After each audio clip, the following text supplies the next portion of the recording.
तो हमारी चीज है, हमारा इदारा है, हमारा खाना है, हमें खाएंगे। तुम्हें कहीं को हमारे खाने में आके छेद डाल रहे। जो अमेंडमेंट बिल हमें नहीं चाहिए, वी आर अगेंस्ट इट। अभी अंबानी का घर किसकी जगह पर है? वक्फ की जगह पर है। अब कल का दिन कोई पिटीशन दायर करे हाई कोर्ट में तो उसका अंटीला तोड़ना पड़ता है। तो वो जो उद्योगपति है, वो एक जो बिजनेसमैन है, उसकी इज्जत नहीं जाना कर तो ये एडवांस में काम कर रही है। ये पूरा गवर्नमेंट से ले रही सब, छीन रही सब मुसलमानों से। ये सब बकवास है, हमें आंदोलन ही खड़ा करना पड़ेगा।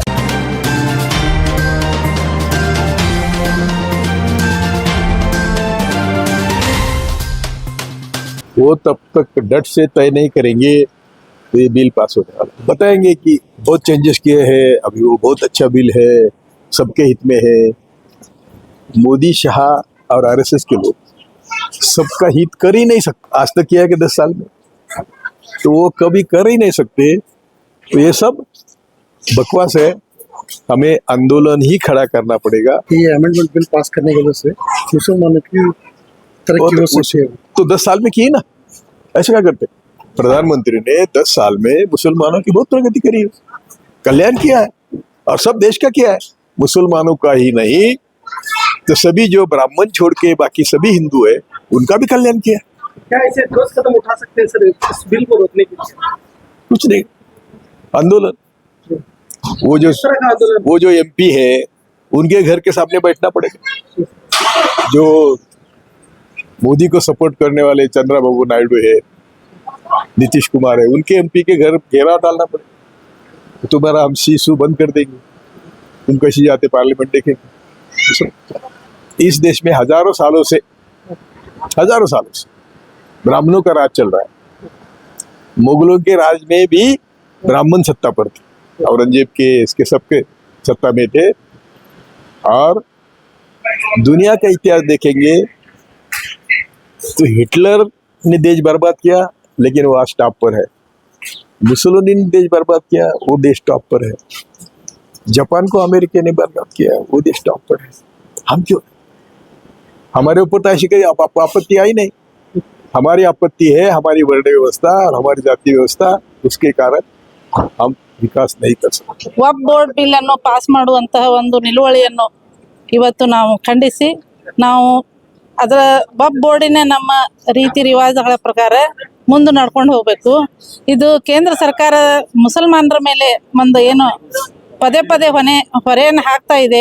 ಇದನ್ನು ತಪ್ಪಿಸೋದಕ್ಕೋಸ್ಕರ ನಾವು ಕರ್ನಾಟಕ ಸ್ಟೇಟದ ಎಲ್ಲ वकीलर ಸೇರಿದ್ದೇವೆ. ये जो आज का सेशन था, आज वक्फ अमेंडमेंट बिल के बारे में था, तो सारे एडवोकेट्स को यहाँ के हुबली धारवाड़ के एसोसिएशन ने मिलकर सारे कर्नाटका स्टेट के एडवोकेट्स को मिलाकर यहाँ पे बुलाया था कि वो हमें समझा सकें कि वक्फ अमेंडमेंट क्या है, वक्फ अमेंडमेंट क्या है, उसमें क्या बिल पास हो रहा है, वो होना चाहिए या नहीं होना चाहिए।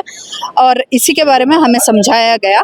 इंशाल्लाह हम लोग भी जाके ये जो मैसेज है अपने अपने गाँव में पब्लिश करेंगे, बिकॉज एडवोकेट्स ही एक हैं जो मैसेज लोगों तक लॉ वाइज क्या है पहुंचा सकते हैं। वही करने के लिए हम लोग आए हैं इंशाल्लाह। जो अमेंडमेंट बिल हमें नहीं चाहिए, वी आर अगेंस्ट इट।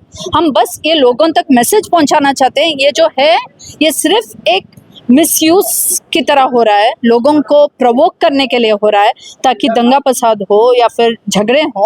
ये इससे हमारा कुछ फायदा नहीं होने वाला है, किसी का फायदा नहीं होने वाला है। ये सिर्फ हम मैसेज लोगों तक पहुंचाएंगे। इंशाल्लाह अल्लाह की मर्जी जैसे होगा वैसे देखा जाएगा। जी आए हैं, नसीर हुसैन भी आए। जैसे मैंने ऑलरेडी कहा कि उन्होंने हमें ये समझाया कि वक्फ, अब जैसे नसीर हुसैन और दोनों ने हमें ये समझाया कि वक्फ किसके लिए है, किसके लिए नेसेसरी है, और वक्फ में क्या अमेंडमेंट्स हुए हैं पहले भी, जो अमेंडमेंट्स अब करने की बात कर रहे हैं, जो करना चाहते हैं गवर्नमेंट, वो नेसेसरी अमेंडमेंट्स नहीं हैं। अगर वो नेसेसरी होते तो हम खुद उसे एक्सेप्ट करते, हम खुद उसे जारी करने के लिए ख्वाहिश रखते, बट यहाँ पे हमारी ख्वाहिश पूछे नहीं जा रही है। उसी के बारे में उन्होंने हमें समझाया। कहाँ से आए हो? मैं बेंगलुरु से आया हूँ। मेरा नाम एडवोकेट शाहबाज सर को। तो ये जो कॉन्फ्रेंस हो रहा है इधर, बड़े सालों बाद हो रहा है। ये कॉन्फ्रेंस को आको हमने इतनी खुशी मिल रही है जैसे कि एक अपनापन बोलते हैं वैसा एक एडवोकेट्स के बीच में एक अपनापन घर का हमारा दिख रहा है। It's not a conference, it's a family get together of Muslim advocates. And इसके अंदर हम ना आगो जैसे कि बॉम्बे हाई कोर्ट के जज हैं, सुप्रीम कोर्ट के एडवोकेट हैं जो सीनियर एडवोकेट थे, जैसे कि उन लोग आए थे, उनसे हम ना कुछ जैसा हमें यंगस्टर्स हैं, हमें यूथ हैं, हम ना उनसे कुछ सीखने को मिला। बिकॉज वक्फ एक ऐसी चीज़ है, वो मुसलमानों की एक जायदाद, वो जायदाद को अगर इन कब्जा करने की कोशिश करेंगे तो this is total ideology of ब्राह्मणवाद एंड आरएसएस। ये चाल चल रही है ना मुसलमानों को निशा दिखाने के वास्ते, मुसलमानों की प्रॉपर्टियाँ जो है वो कब्जा करने के वास्ते। इन अब से नहीं, अब ये जो गाजा और फलस्तीन में चल रहा है, जैसा इन मुसलमानों को एक करके भगा रही, वैसा हिंदुस्तान के अंदर वक्फ के नाम पर इन्हों मुसलमानों को आते आते आइंदा इन्हों ऐसा भगाने के वास्ते ये प्लान कर ले कोई। फॉर एग्जांपल देखो हिमाचल के अंदर क्या हाल कर रही है, देवभूमि बोल को मुसलमानों को कुचल डाल रही वहाँ, CAA NRC लाए थे। लेकिन आसाम में देखो भाई को बच्चा को नंगा चला रही, नंगा नाच हो रहा है, आदमियों को मार रही, घरों के अंदर घुस रही हैं और मार रही। ऐसा वक्फ की जो बिल है, जो ईमेल भेजे हमारे आदमियाँ, और यहाँ जो MP थे राज्यसभा के जनाब नासिर हुसैन साहब, उन्होंने भी बहुत सारे बातें बोल को गए जॉइंट पार्लियामेंट कमेटी में क्या क्या हो रहा है क्या नहीं हो रहा है। अगर को बस एक गुजारिश है आदमियों से कि जो ये बिल है, जैसा फार्मर्स प्रोटेस्ट करे थे, शायद आपको पता होगा 2022 में जब सड़कों में उतरे थे, वैसा मुसलमान एकजुट होकर अगर सड़कों पर आए तो इन्होंने इनका बाप भी बिल वापस लेता। क्यों होगा तो जब ये देश का जो कानून है, जो एडवोकेट्स हैं, जो हमारा मुस्लिम फोरम एडवोकेट्स का है, पूरा एक साथ रोड पे उतरे तो इन्हों किधर के भी नहीं रहते। जैसे कि फार्मर्स उनकी बिल रिवोक करा है, क्या हम एडवोकेट्स को हमें हमारी बिल रिवोक नहीं करा सकते क्या? मेरा एक क्वेश्चन है होता। अच्छा, और दूसरा क्वेश्चन है तो कुछ मुसलमानों की एक प्रॉपर्टी है, मिल्कियत है, तो इसमें गवर्नमेंट मदाखलत कर रही है, ये कहाँ तक सही है? सर ये एक्चुअली क्या है तो ये अभी अंबानी का घर देखो किसकी जगह पर है, वक्फ की जगह पर है। अब कल का दिन कोई पिटीशन दायर करे हाई कोर्ट में तो उसका अंटीला तोड़ना पड़ता है, तो वो जो उद्योगपति है, वो एक जो बिजनेसमैन है, उसकी इज्जत नहीं जाना कर तो ये एडवांस में काम कर रही है। ये पूरा गवर्नमेंट से ले रही है, छीन रही है मुसलमानों से। ये जो फलस्तीन में कर रही है, धीरे धीरे हिंदुस्तान में भी कर लगाती है। जैसे कि देखो अब क्राइम होकर होता है, कन्विक्ट नहीं होकर होता। तो आप क्या चाहते हैं, किस तरह का एहतजाज होना चाहिए कोर्ट बिल को लेकर, उसको रोकने के लिए?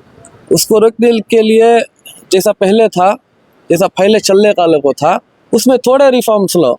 ये क्या, ये गैर कम्युनिटी के आदमियों को तुम्हें लेके आके मस्जिदों में डाल रहे, क्या हम ना भी लेके जाके तुम्हें मंदिरों में और चर्चों में डालते क्या? नहीं ना। तो हमारी चीज़ है, हमारा इदारा है, हमारा खाना है, हमें खाएंगे। तुम्हें कहीं को हमारे खाने में आके छेद डाल रहे। ಮೊಟ್ಟ ಮೊದಲಿಗೆ ನಾನು ಎಲ್ಲರಿಗೂ ಕೂಡ ನಮಸ್ಕಾರಗಳನ್ನು ಹೇಳಲಿಕ್ಕೆ ಬಯಸ್ತೇನೆ. ಎರಡನೇದು ವಕ್ಫ್ ಅಮೆಂಡ್ಮೆಂಟ್ ಆ್ಯಕ್ಟ್ 2024 ಏನಿವಾಗ ಒಂದು ಕೇಂದ್ರ ಸರ್ಕಾರ ತಂದಿದೆ, ಅದರ ವಿರುದ್ಧವಾಗಿ ಈ ಒಂದು ಸಮ್ಮೇಳನವನ್ನು ನಾವು ಹಮ್ಮಿಕೊಂಡಿದ್ವಿ. ಈ ಒಂದು ಕಾಯ್ದೆಯಲ್ಲಿರುವಂತಹ ಲೋಪದೋಷಗಳೇನು, ಈ ಕಾಯ್ದೆ ಮುಸ್ಲಿಂ ಸಮಾಜಕ್ಕೆ ಯಾವ ರೀತಿ ವಿರುದ್ಧವಾಗಿ ಒಂದು ರಚಿಸಲಾಗಿದೆ ಮತ್ತು ಈ ಕಾಯ್ದೆಯಲ್ಲಿ ಅಡಗಿದಂತಹ ಒಂದು ಹಿಡನ್ ಕಾನ್ಸೆಪ್ಟ್ ಅಂತ ಏನು ಹೇಳ್ತಾರೆ ಅದು ಯಾವ ರೀತಿ ಇದೆ, ಅದರ ಮೇಲೆ ಚರ್ಚೆ ಆಯಿತು. ಇಲ್ಲಿ ನಮ್ಮ ಒಂದು ಸುಪ್ರೀಂ ಕೋರ್ಟ್ ಅಡ್ವೊಕೇಟ್ಸ್ ಬಂದಿದ್ದರು, ಓಕೆ, ಮತ್ತು ಬಾಂಬೆ ಹೈಕೋರ್ಟ್ ರಿಟೈರ್ಡ್ ಜಡ್ಜಸ್ ಕೂಡ ಬಂದಿದ್ದರು. ಓಕೆ, ಇವರೆಲ್ಲರೂ ಈ ಒಂದು ವಿಷಯದ ಬಗ್ಗೆ ಒಂದು ತುಂಬ ವಿಸ್ತಾರವಾಗಿ ಓಕೆ ಎಲ್ಲ ಅಡ್ವೊಕೇಟ್ಗಳಿಗೆ ಒಂದು ಮನವರಿಕೆ ಮಾಡಿಕೊಟ್ರು. ಓಕೆ, ಮುಂದಿನ ಕಾರ್ಯಕ್ರಮ ಇದು ಯಾವ ರೀತಿ ಇದು ಈಗಾದರೆ ಮುಂದೆ ಏನು ಮಾಡಬೇಕು ನಾವು ಅನ್ನೋದ್ರ ಬಗ್ಗೆ ಕೂಡ ಇದರಲ್ಲಿ ಚರ್ಚೆ ಆಯಿತು. ಈಗ ಈ ಸಮ್ಮೇಳನದಲ್ಲಿ ಮುಂದೆ ಏನು ಮಾಡಬೇಕಂತ ಸರ್, ಈ ಸಮ್ಮೇಳನದಲ್ಲಿ ಮೊಟ್ಟ ಮೊದಲಿಗೆ ಕಾನೂನಿನ ಬಗ್ಗೆ ಅರಿವಿರುವಂತಹ ಒಂದು ವಕೀಲರಿಗೆ ಒಂದು ಇದು ಸಮ್ಮೇಳನ ಇತ್ತು. ಇದರಲ್ಲಿ ನಾವು ವಕ್ಫ್ ಅಮೆಂಡ್ಮೆಂಟ್ ಆ್ಯಕ್ಟ್ ಬಗ್ಗೆ ಸಂಪೂರ್ಣ ಮಾಹಿತಿಯನ್ನು ಎಲ್ಲ ವಕೀಲರಿಗೂ ಸಹ ಸ್ಪಷ್ಟ ರೀತಿಯಲ್ಲಿ ಒದಗಿಸಿದ್ದೇವೆ. ಓಕೆ, ಮುಂದಿನ ಕಾರ್ಯಕ್ರಮದಲ್ಲಿ ಈ ಒಂದು ಏನಾದರೂ ಓಕೆ ವಕ್ಫ್ ಅಮೆಂಡ್ಮೆಂಟ್ ಆ್ಯಕ್ಟ್ ಜಾರಿಗೆ ಬಂದರೆ ಯಾವ ರೀತಿ ಇದಕ್ಕೆ ವಿರುದ್ಧ ಮಾಡಬೇಕು, ಓಕೆ, ಯಾವ ರೀತಿ ಇದ್ರ ಬಗ್ಗೆ ಒಂದು PIL ಹಾಕಬೇಕು, ಓಕೆ, ಇದು ಯಾವ ರೀತಿ ಹೋರಾಟ ಮಾಡಿಬಿಟ್ಟು ಈ ಒಂದು ಕಾಯ್ದೆಯನ್ನು ನಾವು ರದ್ದುಪಡಿಸಬೇಕು ಅನ್ನೋದ್ರ ಬಗ್ಗೆ ಚರ್ಚೆ ಆಗಿದೆ. ಸರ್, ಯಾವ್ಯಾವ ಜಿಲ್ಲೆಗಳಿಂದ ಬಂದಿದ್ದಾರೆ? ಸರ್, ಕರ್ನಾಟಕ ರಾಜ್ಯದಿಂದ ಎಲ್ಲ ಜಿಲ್ಲೆಗಳಿಂದ ಜನ ಬಂದಿದ್ದಾರೆ. ಉದಾಹರಣೆಗೆ ನಮ್ಮ ಬೆಲ್ಗಾಂ ಜಿಲ್ಲೆಯಿಂದ ಓಕೆ ನಮ್ಮ ವಕೀಲ್ ಬಾಂಧವರು ಬಂದಿದ್ದಾರೆ, ಕೊಪ್ಪಳ ಜಿಲ್ಲೆಯಿಂದ ಬಂದಿದ್ದಾರೆ, ಹಾವೇರಿ ಜಿಲ್ಲೆಯಿಂದ ಬಂದಿದ್ದಾರೆ, ಓಕೆ, ಬೀದರ್ ಜಿಲ್ಲೆಯಿಂದ ಬಂದಿದ್ದಾರೆ, ರಾಯಚೂರು ಜಿಲ್ಲೆಯಿಂದ ಬಂದಿದ್ದಾರೆ, ದಾವಣಗೆರೆ, ಚಿತ್ರದುರ್ಗ, ಸುಮಾರು ಎಲ್ಲಾ ಒಂದು ಪ್ರದೇಶಗಳಿಂದ, ಬ್ಯಾಂಗ್ಳೂರ್ ರೂರಲ್ ಮತ್ತು ಬ್ಯಾಂಗ್ಳೂರ್ ಸಿಟಿಲಿಂದನೂ ಸಹ ಅಡ್ವೊಕೇಟ್ಸ್ಗಳು ಈ ಒಂದು ಸಮಾವೇಶಕ್ಕೆ ಹಾಜರಾಗಿದ್ದಾರೆ. ಕ್ಷಣ ಕ್ಷಣದ ಮಾಹಿತಿಗಾಗಿ ನೋಡ್ತಾ ಇರಿ ನೇಷನ್ ನ್ಯೂಸ್. ಕಾಮೆಂಟ್ ಮಾಡಿ, ಲೈಕ್ ಮತ್ತು ಶೇರ್ ಮಾಡಿ.